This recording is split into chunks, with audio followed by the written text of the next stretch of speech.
This conference will now be recorded.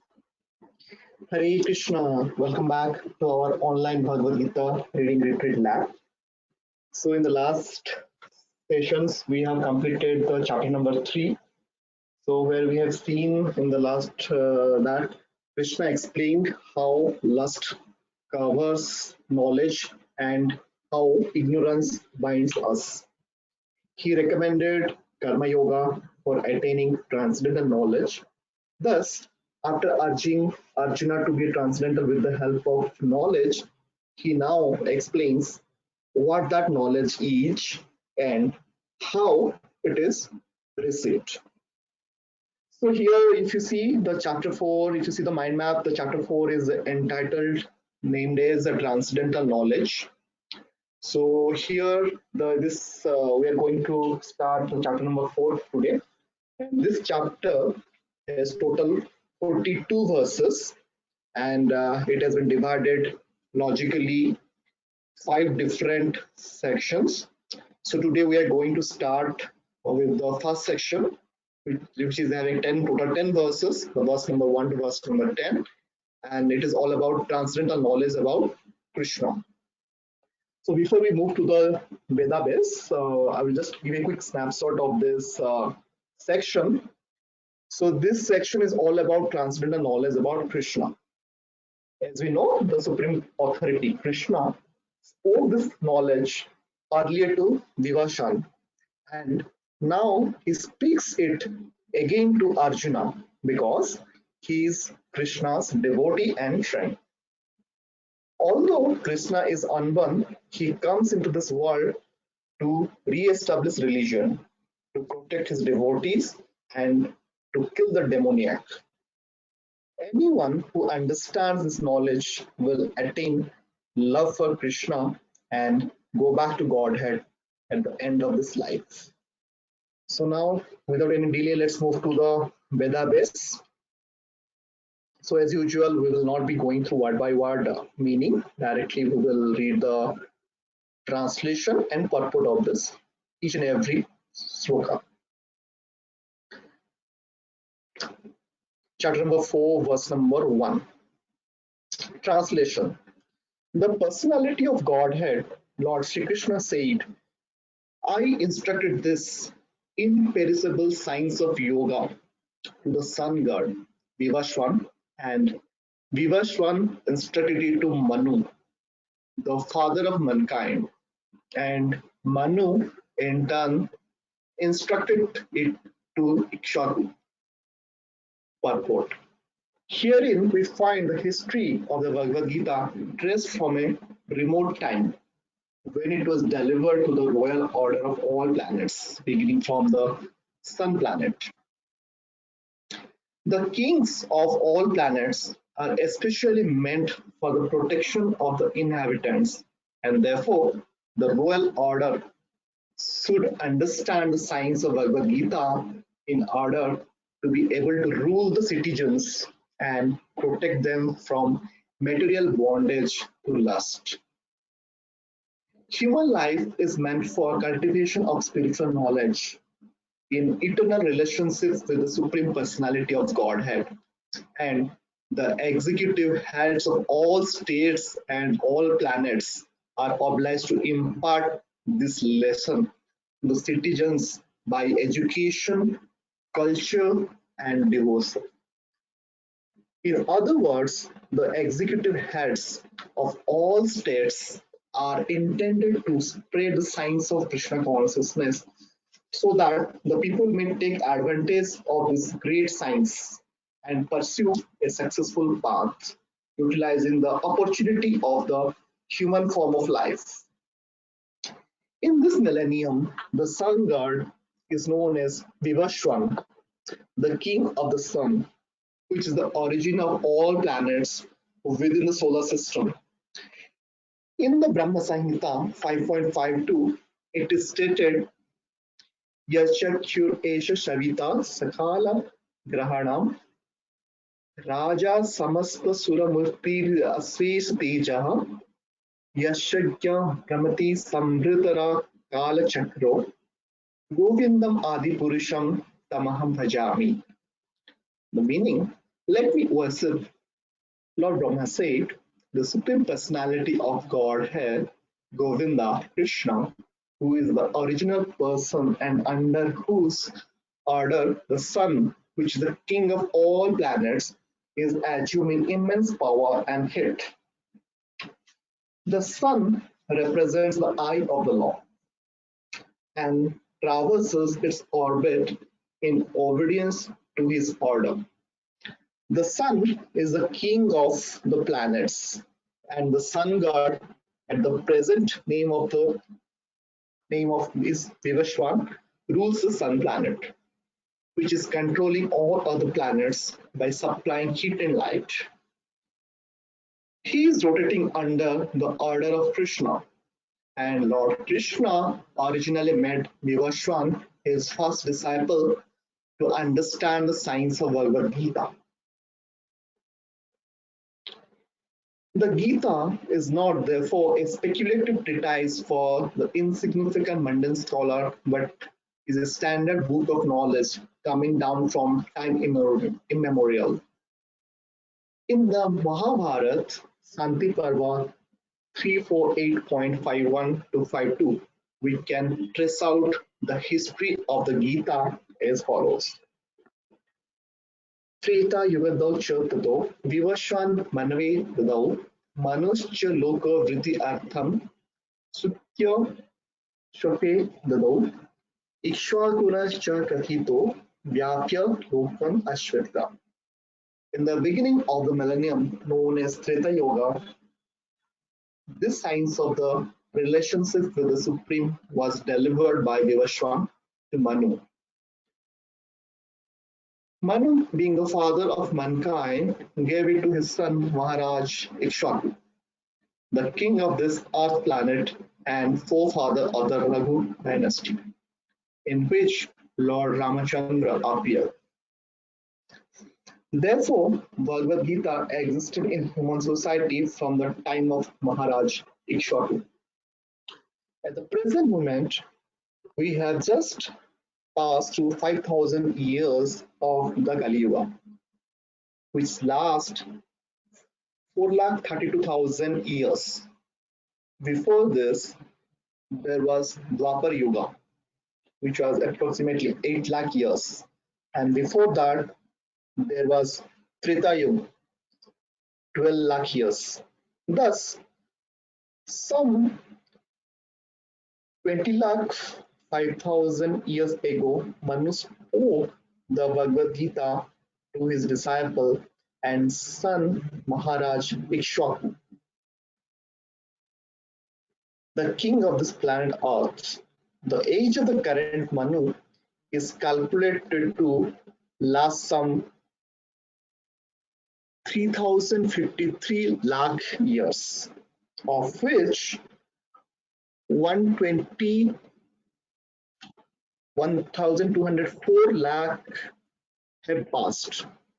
Accepting that before the birth of Manu, the Gita was spoken by the Lord to his disciple, the sun god Vivaswan, a rough estimate is that the Gita was spoken at least 1204 lakh years ago.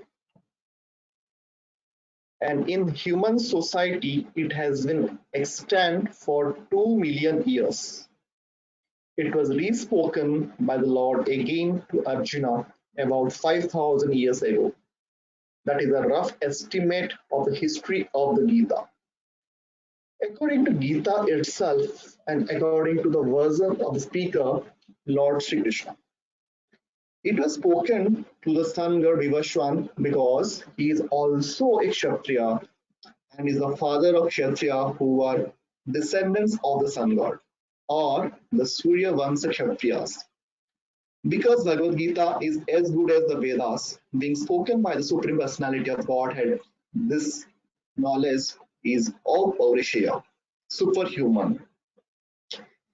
Since the Vedic instructions are accepted as they are without human interpretation, the Gita must therefore be accepted without mundane interpretation. The mundane wranglers may speculate on the Gita in their own ways, But that is not Bhagavad Gita as it is. Therefore, Bhagavad Gita has to be accepted as it is from the disciple successor. And it is described here in that the Lord spoke to the sun god. The sun god spoke to his son Manu, and Manu spoke to his son Ikshvaku.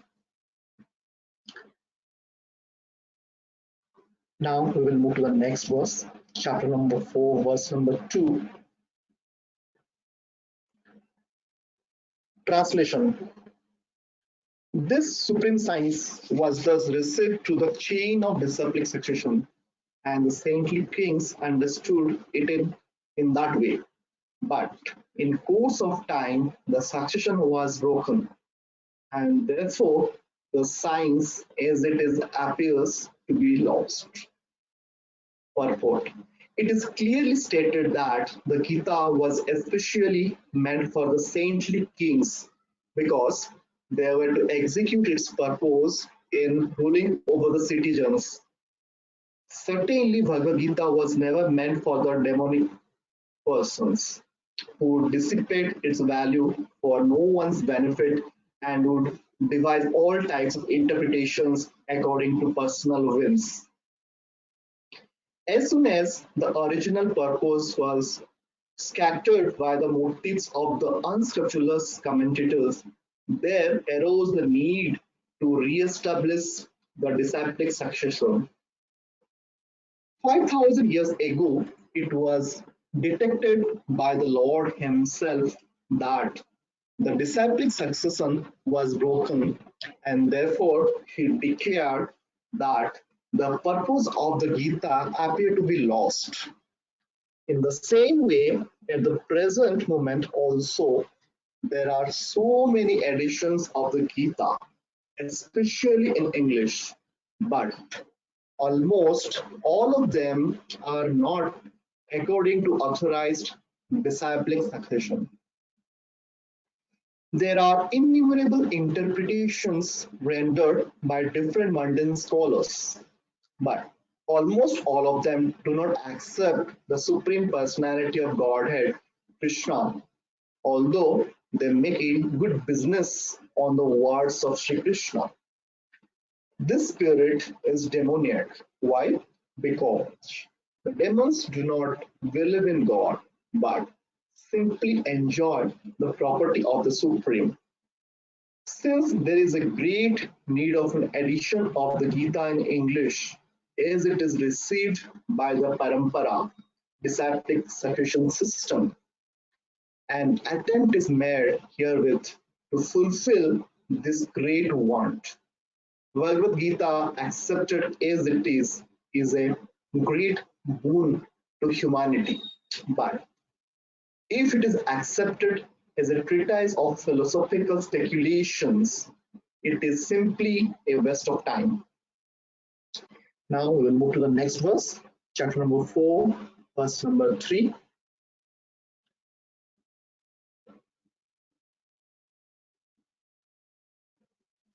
Translation. That very ancient science of the relationship with the Supreme is today told by me to you because you are my devotee as well as my friend and can therefore understand the transcendental mystery of this science. Purport. There are two classes of men, namely the devotee and the demon. The Lord selected Arjuna as the recipient of this great science owing to his being a devotee of the Lord. But for the demon, it is not possible to understand this great mysterious science. There are a number of editions of this great book of knowledge. Some of them have commentaries by the devotees, and some of them have commentaries by the demons. Commentation by the devotees is real, whereas that of the demons is useless. Arjuna accepts Sri Krishna as the Supreme Personality of Godhead, and any commentary on the Gita following in the footsteps of Arjuna is real devotional service the cause of this great science. The demonic, however, don't accept Lord Krishna as he is. Instead, they concoct something about Krishna and mislead general readers from the path of Krishna's instructions. Here is a warning about such misleading paths. One should try to follow the disciplic succession from Arjuna and thus be benefited by this great science of Srimad Bhagavad Gita. Now we'll move to the next verse, chapter number 4, verse number 4.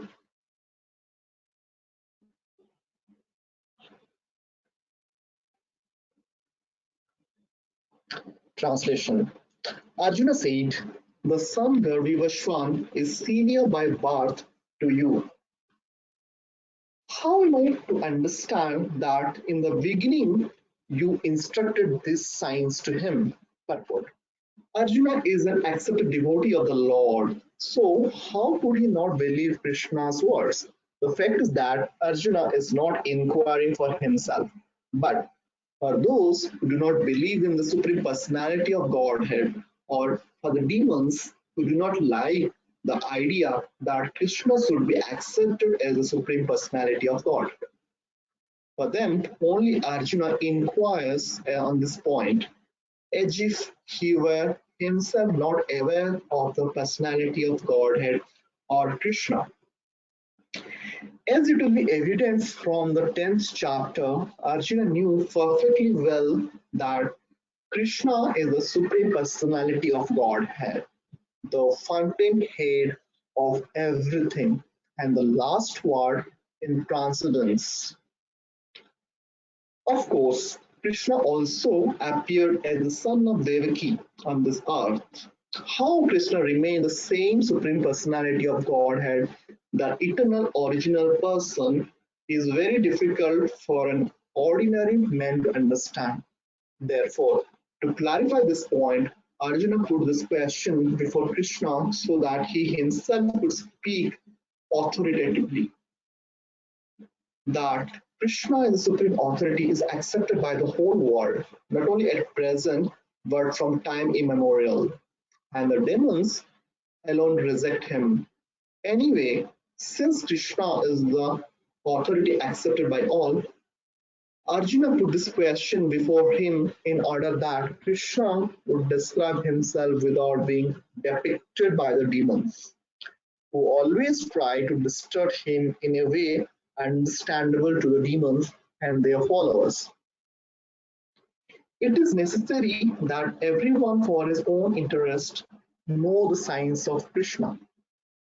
Therefore, when Krishna himself speaks about himself, it is auspicious for all the worlds. To demons, such exclamations by Krishna himself may appear to be strange because the demon always study Krishna from their own standpoint, but those who are devotees heartily welcome the statements of Krishna when they are spoken by Krishna himself. The devotees will always worship such authoritative statements of Krishna because they are always eager to know more and more about him.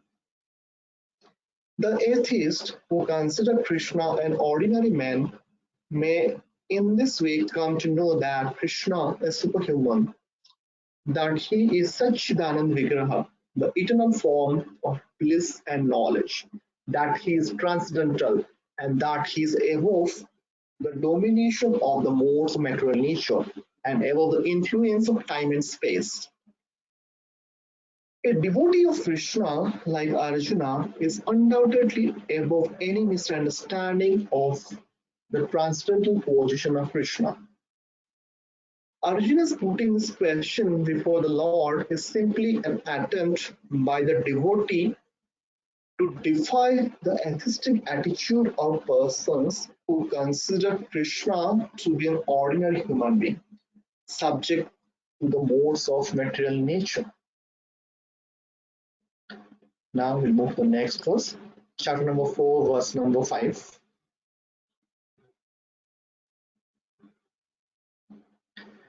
Translation. The personality of God had said, many, many baths, both you and I have passed. I can remember all of them, but you cannot. O subduer of the enemy.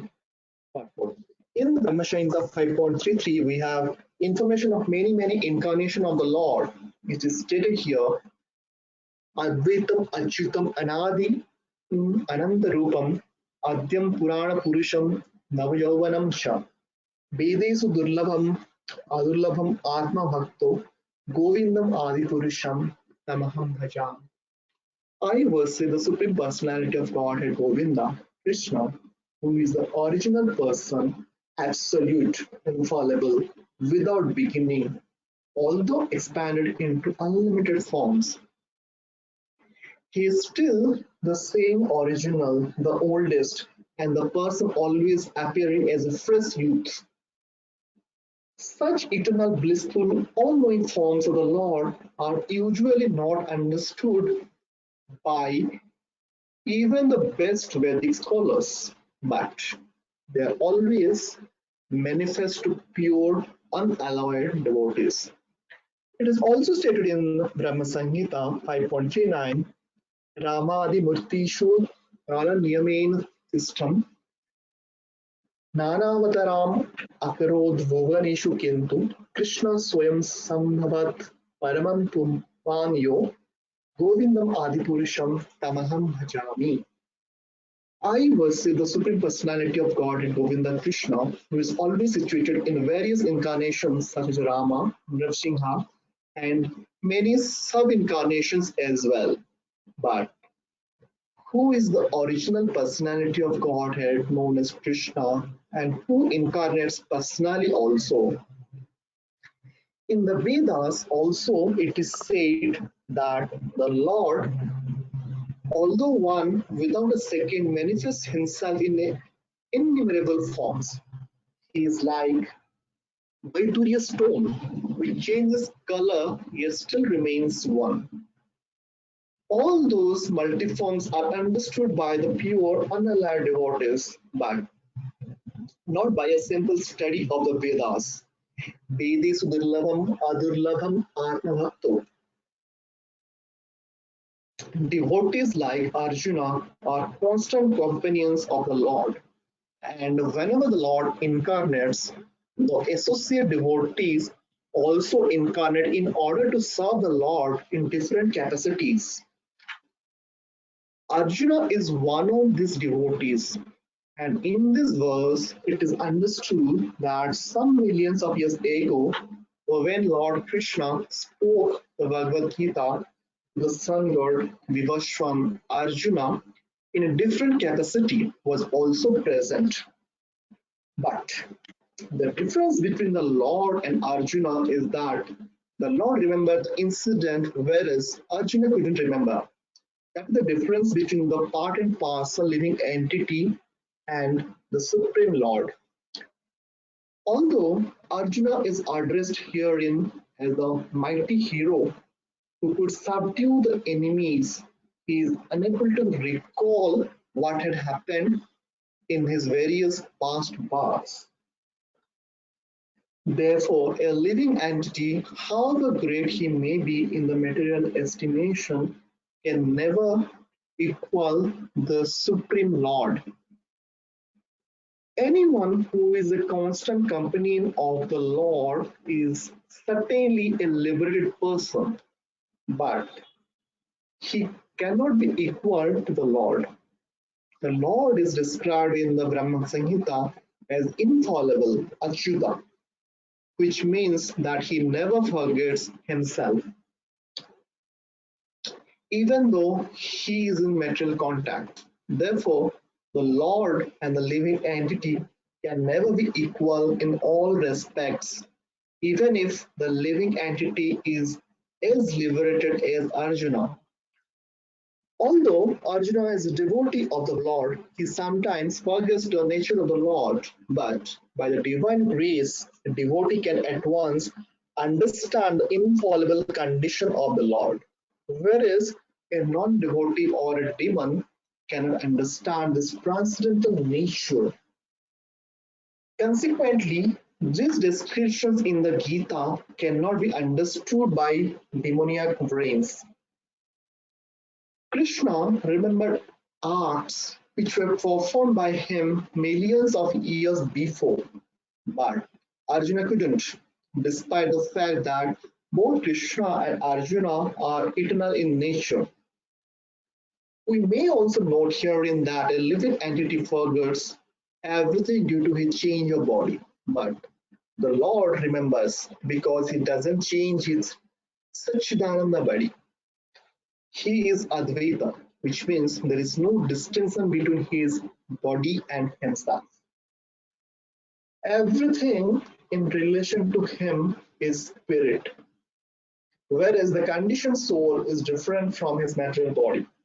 And because the Lord's body and self are identical, his position is always different from that of the ordinary living entity.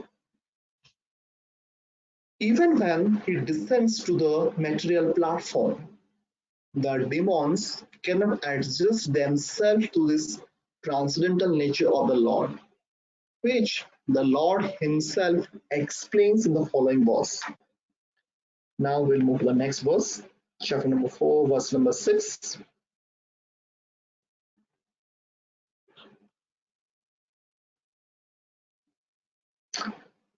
Translation.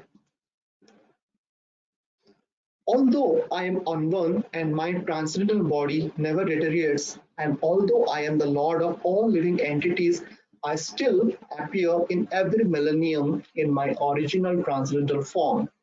But what? The Lord has spoken about the peculiarity of his birth. Although he may appear like an ordinary person, he remembers everything of his many past births, whereas a common man cannot remember what he has done even a few hours before.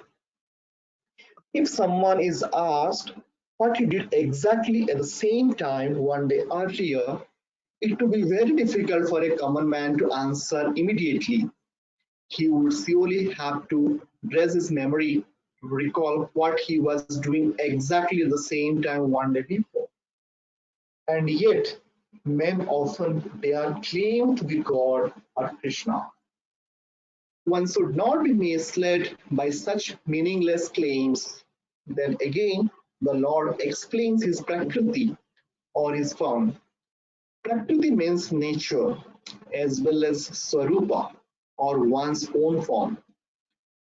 The Lord says that he appears in his own body. He doesn't change his body as a common living entity changes from one body to another. The conditioned soul may have one kind of body in the present birth, but he has a different body in the next birth. In the material world, the living entity has no fixed body but transmigrates from one body to another. The Lord, however, doesn't do so. Whenever he appears, he does so in the same original body by his internal potency. In other words, Krishna appears in this material world in his original eternal form with two hands holding a flute. He appears exactly in his eternal body, uncontaminated by this material world.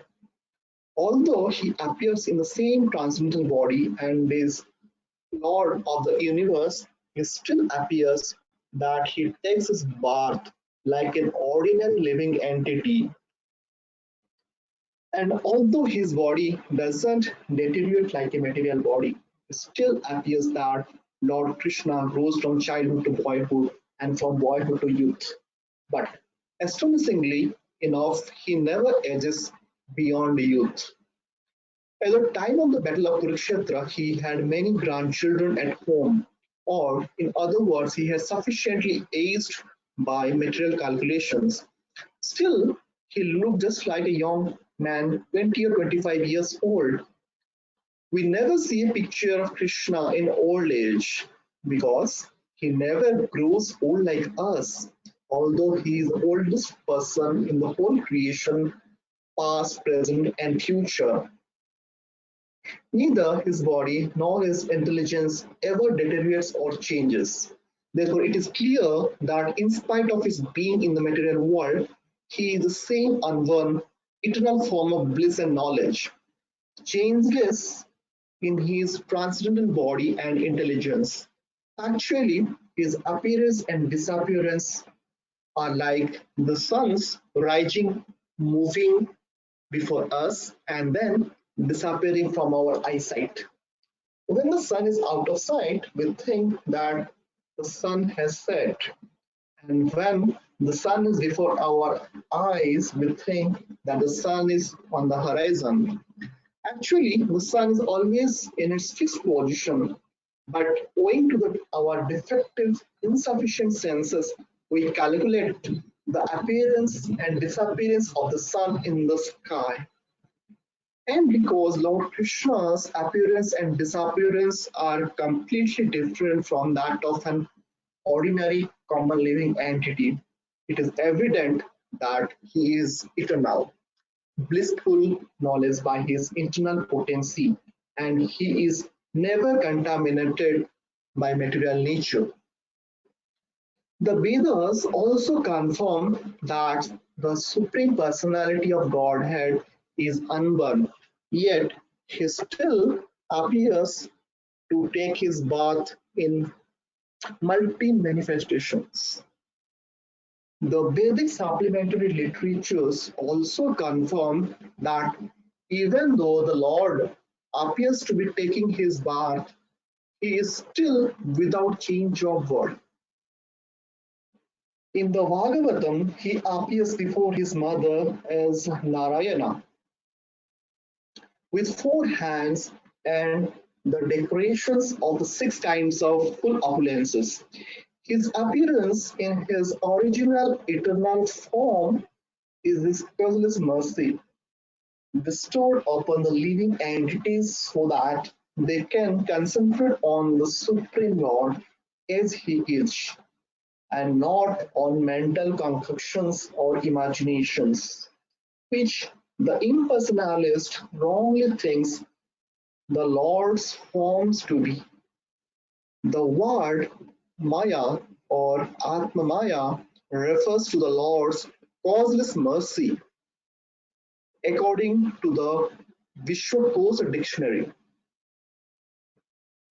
The Lord is conscious of all of his previous appearances and disappearances, but a common living entity forgets everything about his past body as soon as he gets another body.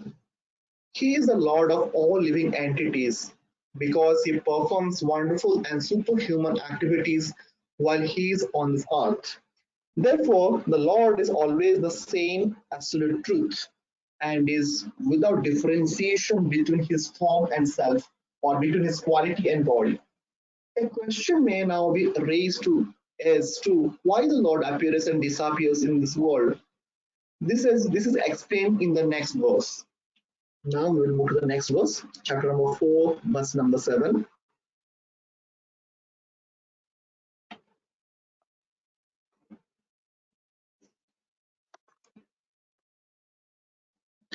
Translation.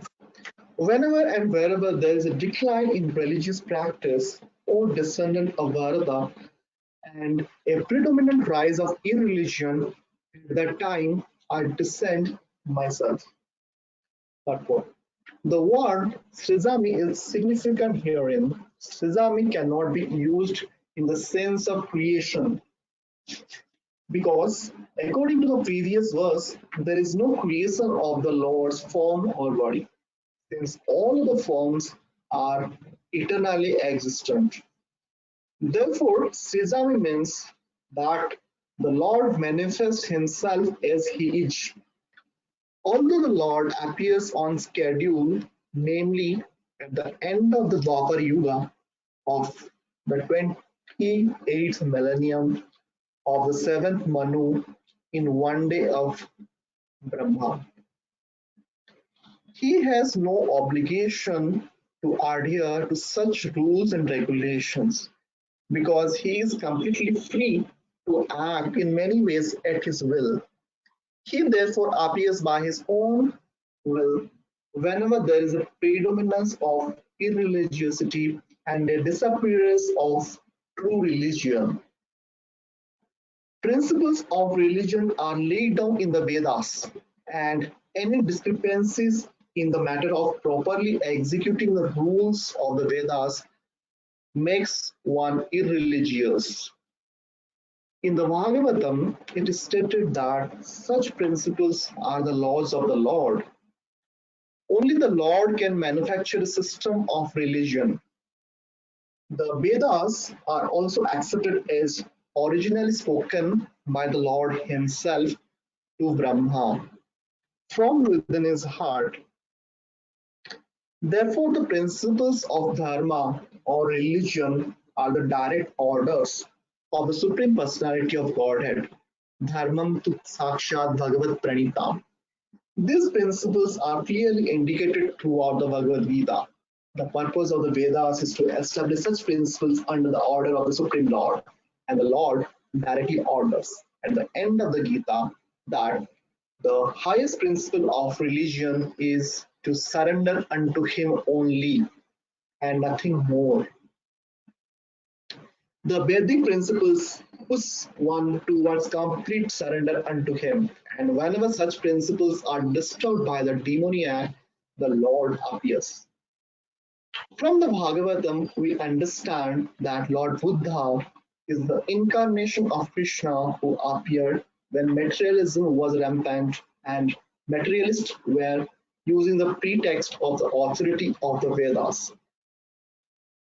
Although there are certain restrictive rules and regulations regarding animal sacrifice for particular purposes in the Vedas, people of demoniac tendencies still look to an annual sacrifice without reference to the Vedic principles. Lord Buddha appeared in order to stop this nonsense and to establish the Vedic principles of non-violence. Therefore, each and every avatara or incarnation of the Lord has a particular mission, and they are all described in the revealed scriptures. No one would be accepted as an avatar unless he is referred to by scriptures. It is not a fact that the Lord appears only on Indian soil. He can manifest himself anywhere and everywhere, and whenever he desires to appear. In each and every incarnation, he speaks as much about religion as can be understood by the particular people under their particular circumstances. But the mission is the same, to lead people to God consciousness and obedience to the principles of religion. Sometimes he descends personally, and sometimes he sends his bona fide representative in the form of his son or servant or himself in some disguised form. The principles of the Bhagavad Gita were spoken to Arjuna, and for that matter, to other highly elevated persons because he was highly advanced compared to ordinary persons in other parts of the world. 2 plus 2 equals 4 is a mathematical principle that is true in the beginner's arithmetic class and in the advanced class as well. Still, there are higher and lower mathematics.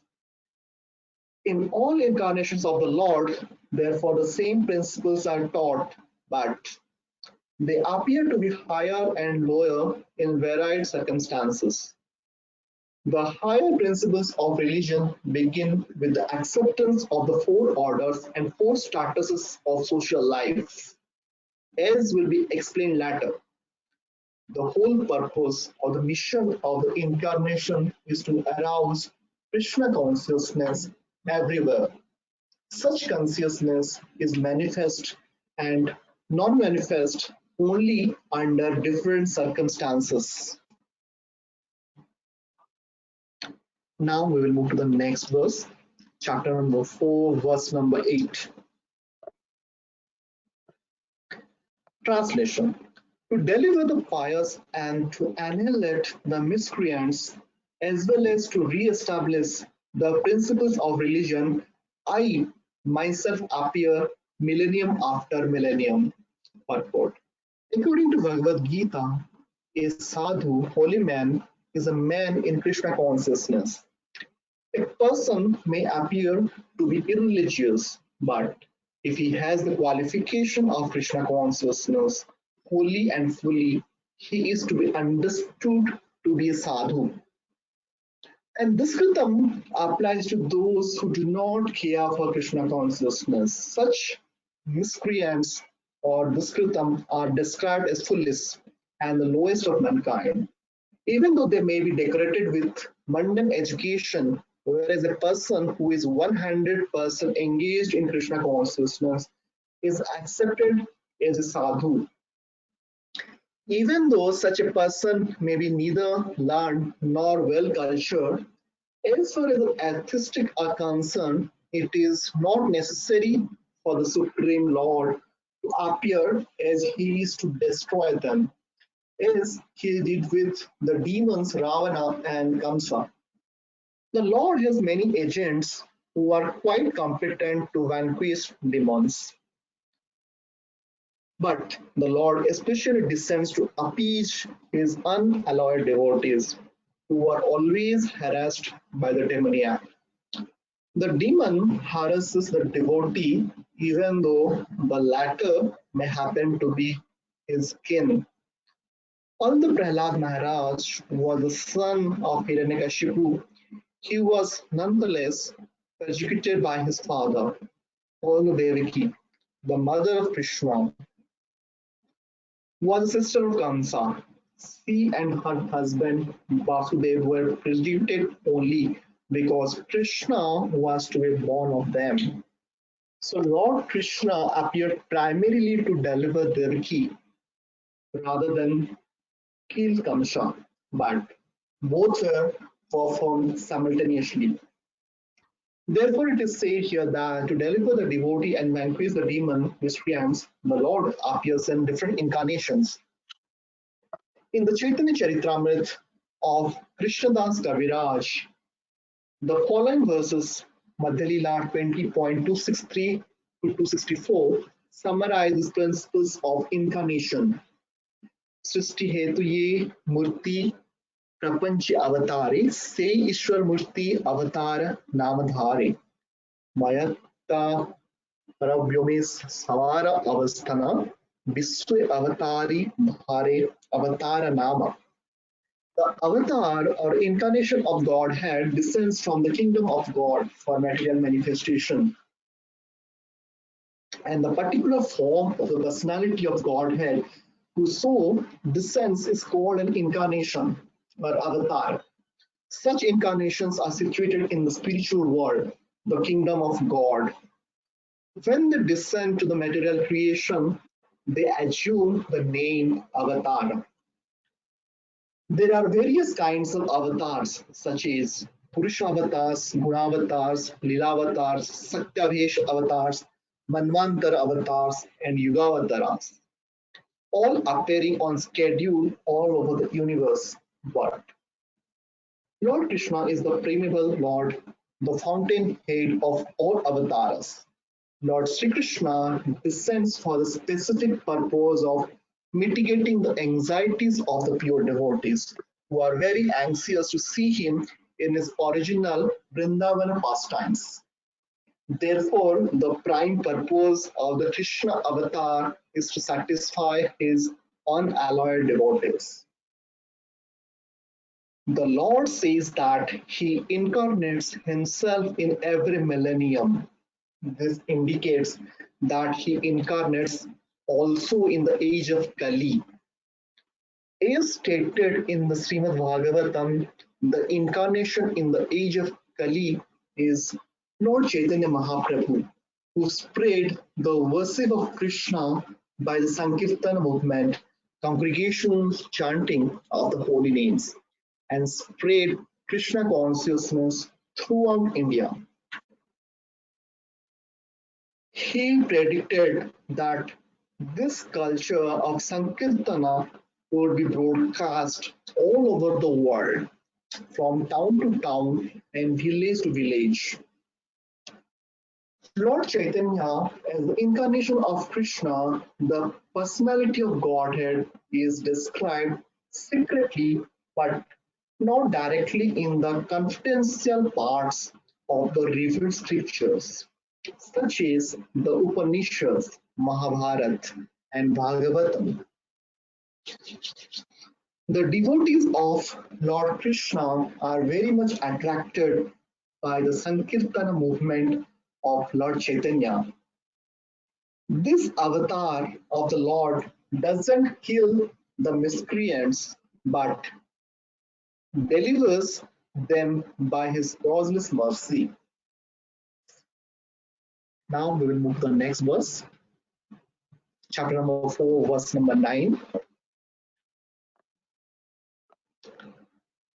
Translation. One who knows the transcendental nature of my appearance and activities doesn't, upon leaving the body, take his birth again in this material world, but attains my eternal abode, O Arjuna. Purport. The Lord's descent from his transcendental abode is already explained in the sixth verse. One who can understand the truth of the appearance of the personality of Godhead is already liberated from material bondage, and therefore he returns to the kingdom of God immediately after quitting this present material body. Such liberation of the living entity from material bondage is not at all easy. The impersonalists and the yogis attain liberation only after much trouble and many births. Even then, the liberation they achieve, merging into the impersonal Brahmayoti of the Lord, is only partial, and there is the risk of returning to this material world. But the devotee, simply by understanding the transcendental nature of the body and activities of the Lord, attains the abode of the Lord after ending this body and doesn't run the risk of returning to this material world. In the Brahma Samhita 5.33, it is stated that the Lord is many forms and incarnations, Advaitam, Achyutam, Anadim, Ananda Rupam. Although there are many transcendental forms of the Lord, they are still one and the same Supreme Personality of Godhead. One has to understand this fact with conviction, although it is incomprehensible to mundane scholars and empiric philosophers. As stated in the Vedas, Purusha Bodhini Upanishad, Eko Deva Nitya Nilam Nuktakto Rakta Vyapi Hridi Antaratma. The one Supreme Personality of Godhead is eternally engaged in many transcendental forms in relationships with his unalloyed devotees. This Vedic version is confirmed in this verse of the Gita personally by the Lord. He who accepts this truth on strength of the authority of the Vedas and of the Supreme Personality of Godhead, and who doesn't waste time in philosophical speculations, attains the highest perfectional stage of liberation. Simply by accepting this truth on faith, one can without a doubt attain liberation. The Vedic version, Tattvamasi, is actually applied in this case. Anyone who understands Lord Krishna to be the Supreme Lord, who says unto the Lord, "You are the same Supreme Brahman," the personality of Godhead, is certainly liberated instantly, and consequently his entrance into the transcendental association of the Lord is guaranteed. In other words, such a faithful devotee of the Lord attains perfection, and this is confirmed by the following Vedic assertion. Tamev vidyate mrityum eti nanya pantha vidyate yanaya. One can attain the perfect stage of liberation from birth and death simply by knowing the Lord, the Supreme Personality of Godhead, and there is no other way to achieve this perfection. Shvetavastar Upanishad 3.8. That there is no alternative means that anyone who doesn't understand Lord Krishna and the Supreme Personality of Godhead is solely in the mode of ignorance, and consequently he will not attain salvation simply, so to speak, by licking the outer surface of the bottle of honey, or by interpreting the Bhagavad Gita according to the mundane scholarship. Such empiric philosophers may assume very important roles in the material world, but they are not necessarily eligible for liberation. Such popped off mundane scholars have to wait for the causeless mercy of the devotee of the Lord. One should therefore cultivate Krishna consciousness with faith and knowledge, and in this way attain perfection. Now we'll move to the next verse, chapter number 4, verse number 10. Translation: being freed from attachment, fear, and anger, being fully absorbed in me, and taking refuge in me, many persons in the past became purified by knowledge of me, and thus they all attained transcendental love for me. Unquote. As described above, it is very difficult for a person who is too materially affected to understand the personal nature of the supreme absolute truth. Generally, people who are attached to the bodily conception of life are so absorbed in materialism that it is almost impossible for them to understand how the Supreme can be a person. Such materialists cannot even imagine that there is a transcendental body which is imperishable, full of knowledge, and eternally blissful. In the material concept, the body is perishable, full of ignorance, and completely miserable. Therefore, people in general keep the same bodily idea in mind when they are informed of the personal form of the Lord. For such materialistic men, the form of the gigantic material manifestation is supreme. Consequently, they consider the supreme to be impersonal. And because they are too materially absorbed, the conception of retaining the personality after liberation from matter frightens them. When they are informed that spiritual life is also individual and personal, they become afraid of becoming persons again. And so they naturally prefer a kind of merging into the impersonal void. Generally, they compare the living entities to the bubbles of the ocean, which merge into the ocean.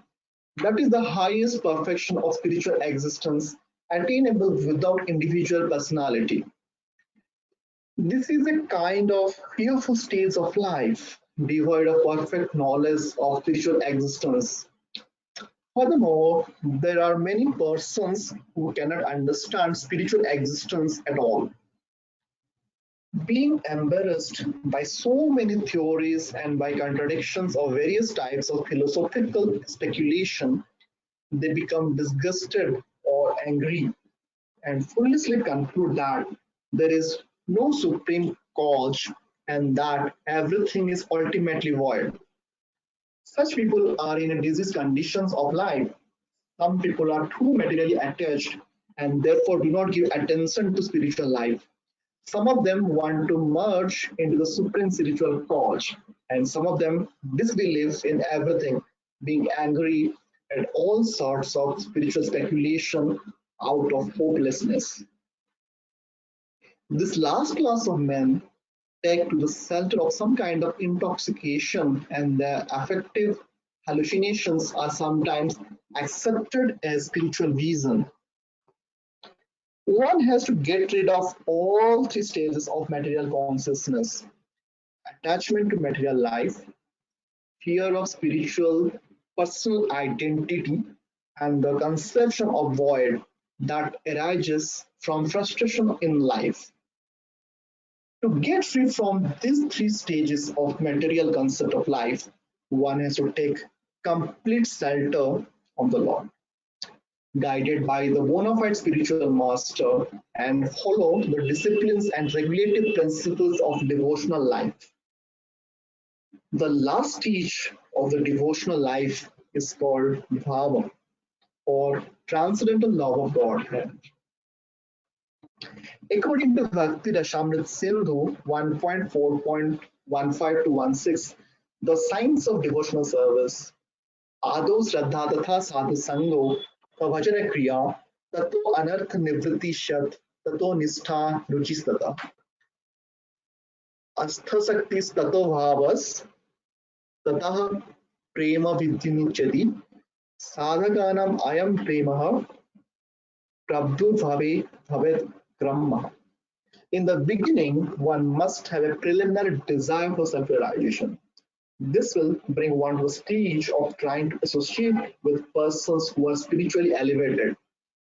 In the next stage, one becomes initiated by an elevated spiritual master, and under his instructions, the neophyte devotee begins the process of devotional service. By execution of devotional service under the guidance of the spiritual master, one becomes free from all material attachment, attains steadiness in self-realization, and acquires a taste for hearing about the absolute personality of Godhead, Sri Krishna. This taste leads one further forward to attachment for Krishna consciousness, which is matured in bhava, or the preliminary stage of transcendental love of God. Real love for God is called prema, the highest perfectional stage of life. In the prema stage, there is constant engagement in the transcendental loving service of the Lord. So, by the slow process of devotional service under the guidance of the bona fide spiritual master, one can attain the highest stage, being free from all material attachment, from the fearfulness of one's individual spiritual personality, and from the frustrations that result in void philosophy. Then one can ultimately attain to the abode of the Supreme Lord. So with this, we completed the reading for the first section, that is verse number 1 to verse number 10 of this chapter 4. So in the next session, we will start with the verse number 11 to 15, where exactly we'll be seeing how Krishna is the goal of all paths and the creator of Varnashrama. So we'll stop here. Hare Krishna.